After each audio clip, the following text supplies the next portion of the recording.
করতেছে গো গোপুদা? ছুটির দিন সকালবেলায় একটু আইলাম আড্ডা মারতে, এখন রাহো তো, পরে পইরো। পরে কি আর পড়া যাবে রে গদাই? কেন, পরে কি হইব? এক্ষুনি টের পাবি। সকালবেলায় এক কাপ জুইতের চা পাই না, এই বাড়িতে মাইনসে থাকতে পারে? কি উল্টো পাল্টা বকছো বলো তো সাত সকালে? ওই শুরু হয়ে গেছে। ওহ, অসহ্য। আরে দাঁড়া দাঁড়া, আজকে টপিকটা কি শুনি। 1.5 ইঞ্চি সাইজের পুঁটি মাছ নাকি রাতে বাথরুমের লাইট জ্বালিয়ে রেখে আসা? কেন, বাংলাতেই তো কইতাছি, বুঝতে পারতাছো না? সকালবেলায় করোটা কি? খালি নাকে সরিষার তেল দিয়া ঘুমাইলে হইব? এই খবরদার খবরদার, আমার ঘুমের খোঁটা দেবে না বলে দিলাম।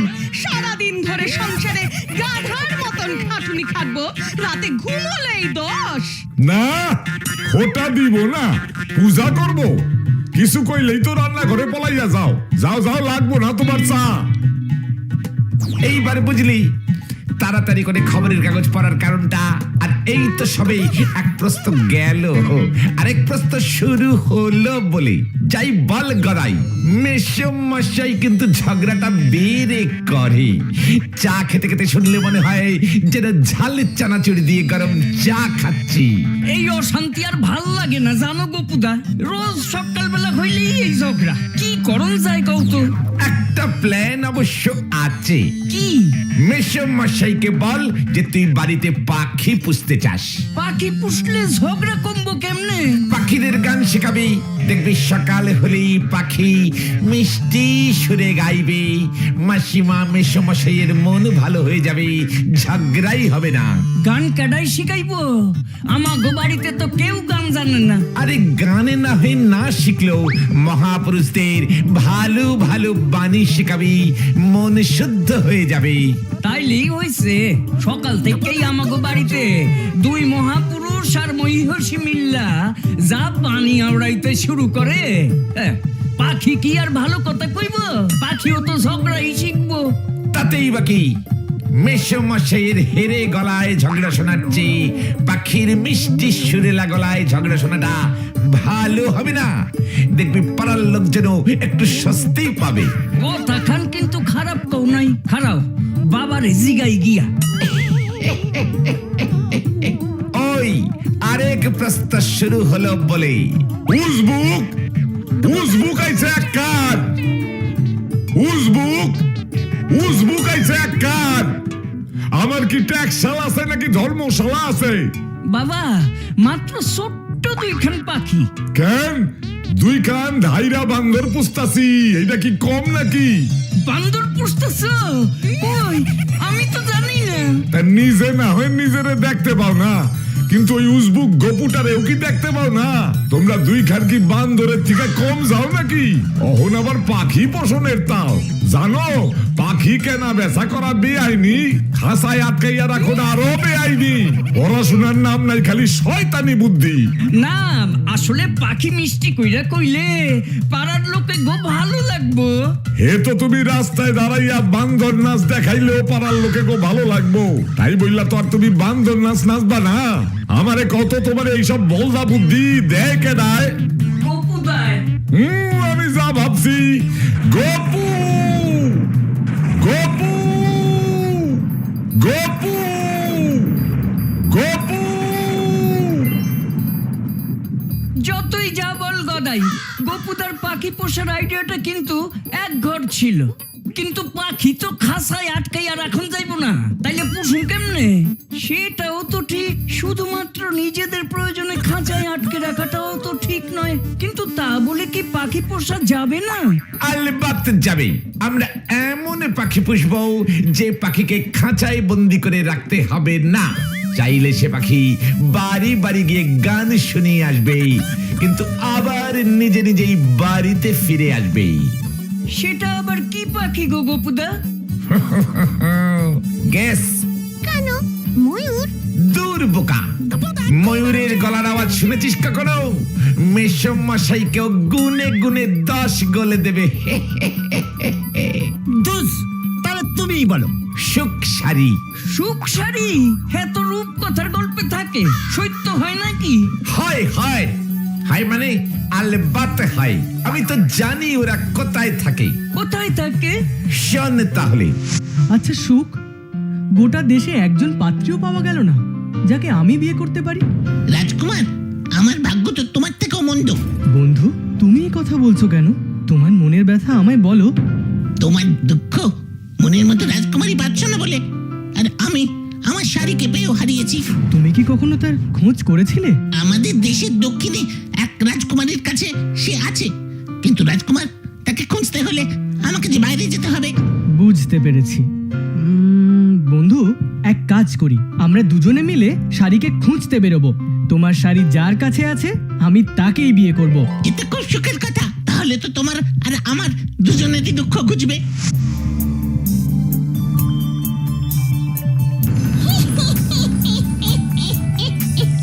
জাগো রাজকুমার, জাগো। তোমার রাজকুমারের খবর আমি জানি।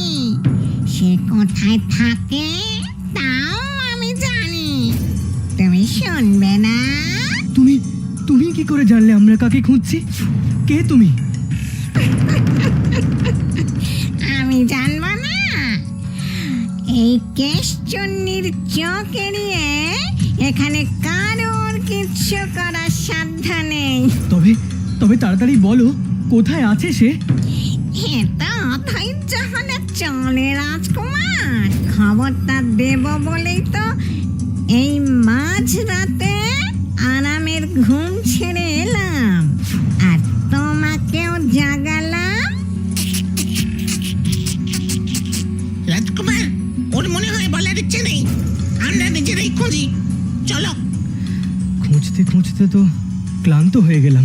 এভাবে না ঘুরে বেরিয়ে ঠিক আছে, তুমি কি পেলে আমাদের সেই রাজ্যের সন্ধান দেবে বলো। এই তো, আপনি ঠিক বুঝেছেন। সে হলো আর শ্রীনগরের রাজকন্যা হীরাবতী, অপূর্ব সুন্দরী। হীরাবতী? কিন্তু সেখানে যাব কিভাবে? তোমাকে সবই বলবো, কিন্তু আমার একটা শর্ত আছে। যখন তুমি রাজকুমারী হীরাবতীকে বিয়ে করে ফিরবে তখন তার সব গয়না আমাকে দেবে। বলো বলো রাজকুমার, তুমি রাজি তো? রাজকুমার, এ আবার কি? আচ্ছা আমি রাজি, তুমি শুধু বলে দাও কোন দিকে যাব আমরা। শোনো তবে, এখান থেকে দক্ষিণে ঠিক 200 পা যাবে। সেখানে গিয়ে দেখবে একটা হরিতকি গাছ। সেই গাছের নিচে একটা সাদা ঘোড়া দেখবে। সেই ঘোড়া তোমাদের নিয়ে যাবে রাজকুমারী হীরাবতীর কাছে। অনেক ধন্যবাদ তোমায়। ধন্যবাদের দরকার নেই, কিন্তু শর্তের কথা ভুলে গেলে বিপদ। মনে রেখো।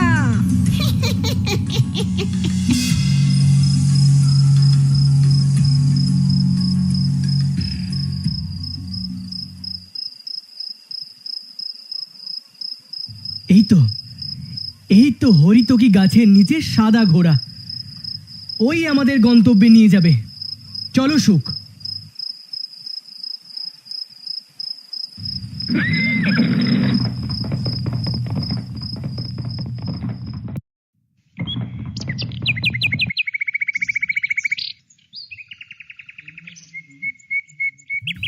চমৎকার, এ তো আনন্দের কথা। শাড়িরও যে সুখ আছে এ খবর তো আমাদের জানা ছিল না। ওরে, কে আছিস? হীরাবতীকে সংবাদ পাঠা, গিয়ে বল তার শাড়িকে নিতে সুখ এসেছে। এখনই খবর দিচ্ছি মহারাজ।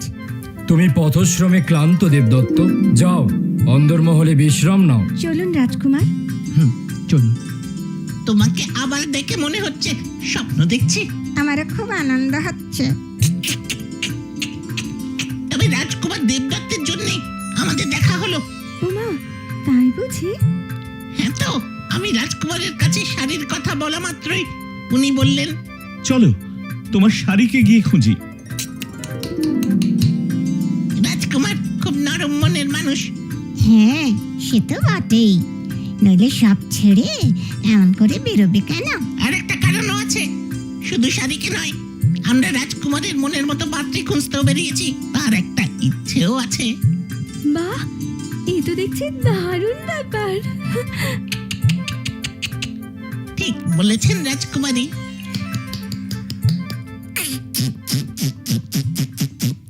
বন্ধু, এখানে তো অনেক দিন কাটালাম, এবার হীরাবতী আর তোমার শাড়িকে নিয়ে রাজ্যে ফিরি চলো। একটা কাজ করি, আমি আগে যাই, গিয়ে মহারাজকে শুভ সংবাদটা দিই। এই তো অতি উত্তম প্রস্তাব। তাহলে দেরি না করে এখনই রওনা দিই, উৎসবের ব্যবস্থা করে গিয়ে।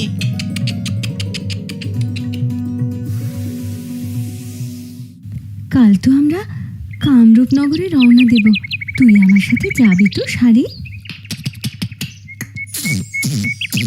অবশ্যই যাব, কিন্তু রাজকুমারী তুমি আগে পৌঁছাও, তারপরে আমি যাব, নইলে আমি আগে গেলে খারাপ দেখাবে। তুমি নিশ্চিন্তে যাও।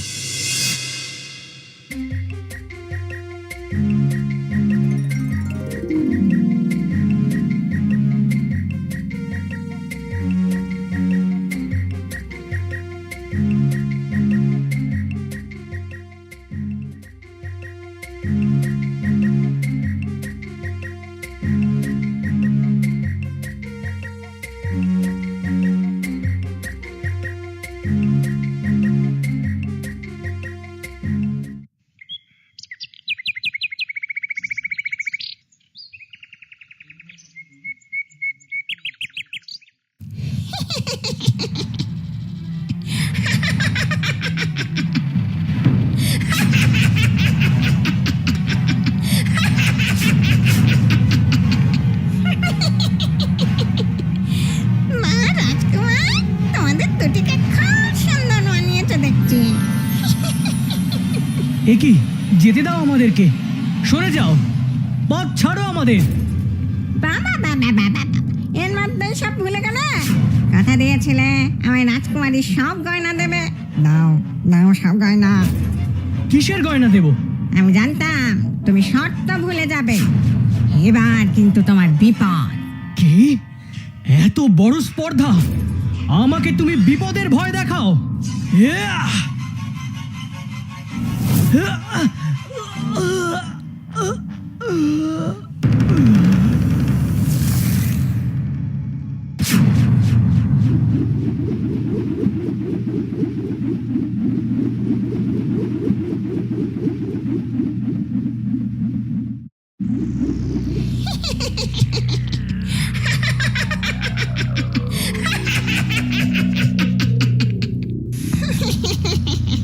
শর্ত ভেঙে আবার তলোয়ার দিয়ে ভয় দেখানো হচ্ছে।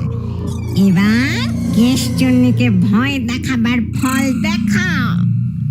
তোমার হীরাবতী ওই কুয়োয় বন্দি থাকবে, আমাকে সোনা দিলে তবেও মুক্ত হবে।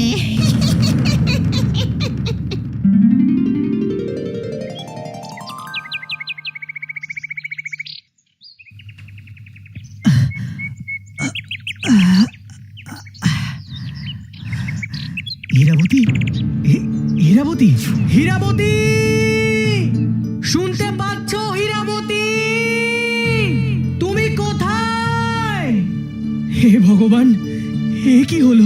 রাজ্যের সবাই জানে আমি বিয়ে করে যুবরানীকে নিয়ে ফিরছি, ওর মুখে আমি সেখানে গিয়ে দাঁড়াবো। পথ দেখাও ঈশ্বর, পথ দেখাও, পথ দেখাও ঈশ্বর, পথ দেখাও। একটা উপায় আছে, আমি হীরাবতীর রাজ্যে ফিরে হীরাবতীর বাবাকে সব ঘটনা বলি। হ্যাঁ, সেটাই বরং ভালো হবে।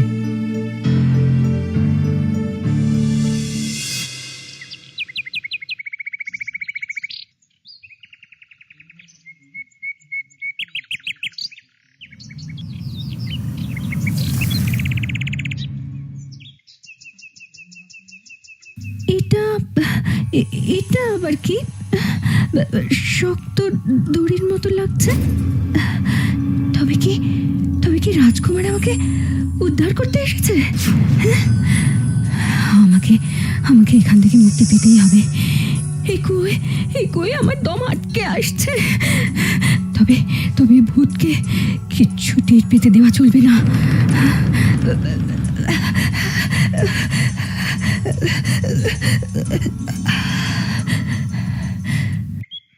উমা, সকাল হয়ে গেছে, বুঝতেই পারিনি। দেবদত্ত কোথায়? মনে হয় আমাকে খুঁজে না পেয়ে কুমার নিজের রাজ্যে ফিরে গেছে। কিন্তু আমি তো পথ চিনে সেখানে যেতে পারবো না। এক কাজ করি, আমি বরং বাবার কাছে যাই।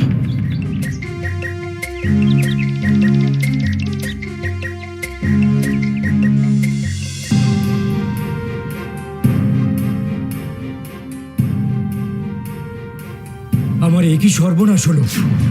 আমার একমাত্র কন্যা, আমার আদরের হীরাবতী ওই জঙ্গলের মধ্যে। হে ঈশ্বর, হে ঈশ্বর, আমি এখন কি উপায় করি? আমার জ্ঞান হতেই জঙ্গলের চারিদিক তন্ন তন্ন করে খুঁজেছি, কিন্তু হীরাবতীকে কোথাও পাইনি। ওই শয়তান ভূত হাওয়া হয়ে গেছে। কি ভীষণ দুঃস্বপ্ন! দেবদত্ত, তুমি পরিশ্রান্ত, একটু গিয়ে বিশ্রাম করো। আমি হীরাবতীর খোঁজে লোক পাঠাচ্ছি। মহারাজ, মহারাজ, শীঘ্র চলুন, সিংহদুয়ারের সামনে রাজকুমারী অজ্ঞান হয়ে আছেন। কি সাংঘাতিক! চলো চলো চলো তো দেখি। হ্যাঁ চলো। তারপর সেই ভূত আমাকে রাজকুমারীর সব গয়না দিতে বলেছিল। আমি আর কিছু না ভেবেই রাজি হয়ে গেছিলাম। এমনটা যে হবে বুঝতে পারিনি। কিন্তু ভূত হয়ে গয়না নিয়ে কি করবে সেটাই তো বুঝতে পারছি না। এত তো ভেবে দেখিনি হীরাবতী। সে আমার কাছে গয়না চেয়েছিল, আমি দেব বলেছিলাম। কিন্তু এটা কি করে সম্ভব? রাজকন্যার গয়না তো সাধারণ গয়না নয়, ওটা আমাদের বংশমর্যাদার প্রতীক। এই গয়না একটা দুরাচারী ভূতের হাতে দেওয়ার অর্থ রাজবংশের সম্মান নষ্ট করা। না না না না, এও আমি হতে দিতে পারি না। আচ্ছা, গয়নার কথা পরে হবে, আগে মেয়েটাকে সুস্থ হতে দাও তো তোমরা।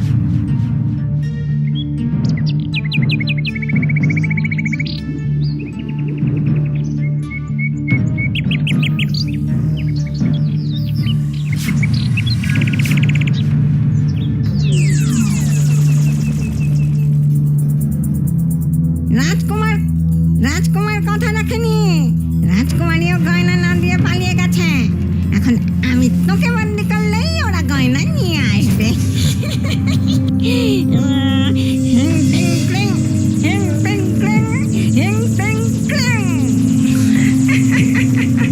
এবার আমি আর ভুল করবো না। তুই ঘুরে পালাতেও পারবি না। এবার আমি নিজে তোকে পাহারা দেবো।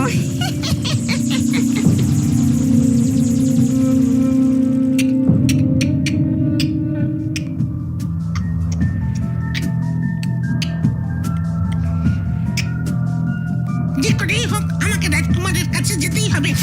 ভূতটা তো দেখছি ঘুমোচ্ছে। এই সুযোগে আমি উড়ে পালিয়ে যাই।